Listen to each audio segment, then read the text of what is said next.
रुपालीज kitchen चव घरच्या जेवणाची या माझ्या चॅनेलवरती तुमच्या अगदी मनापासून स्वागत. आज मी बनवणार आहे मुलांच्या आवडीचा असा पास्ता, तोही अगदी सोप्या पद्धतीत. चला तर मग व्हिडिओला सुरुवात करूया.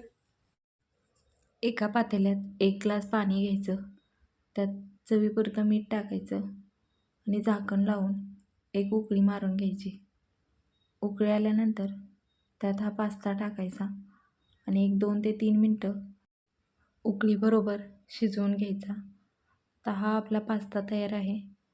एका मोदक पात्रात हा नितळून काढायचा आणि थोडा वेळ साईडला ठेवायचा.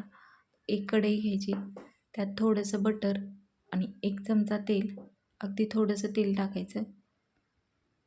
हे चांगलं गरम करून घ्यायचं. त्यातच आता 1 चमचा चिरून घेतलेला लसूण, 1 मीडियम साईजची मिरची, ती चिरून टाकायची. आपण मुलांसाठी करत असला तर थोडं तिखट कमी करा.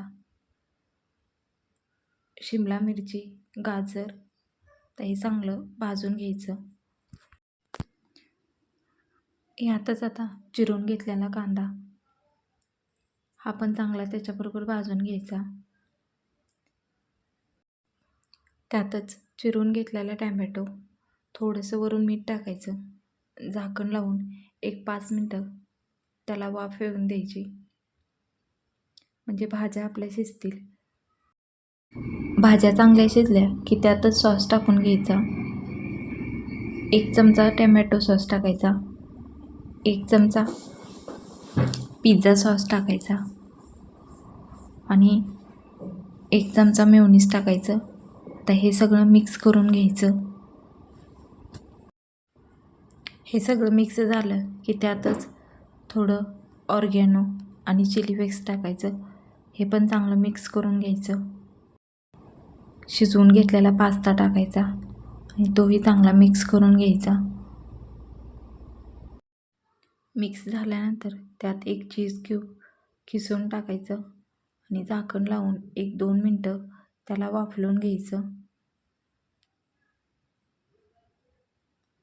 तर हा पास्ता मिक्स करून घ्यायचा. तयार आहे हा आपला पास्ता. व्हिडिओ आवडल्यास लाईक करा, शेअर करा, सबस्क्राईब करा आणि कमेंटमध्ये सांगा कसा वाटला हा आजचा व्हिडिओ. पूर्ण व्हिडिओ बघितल्याबद्दल धन्यवाद.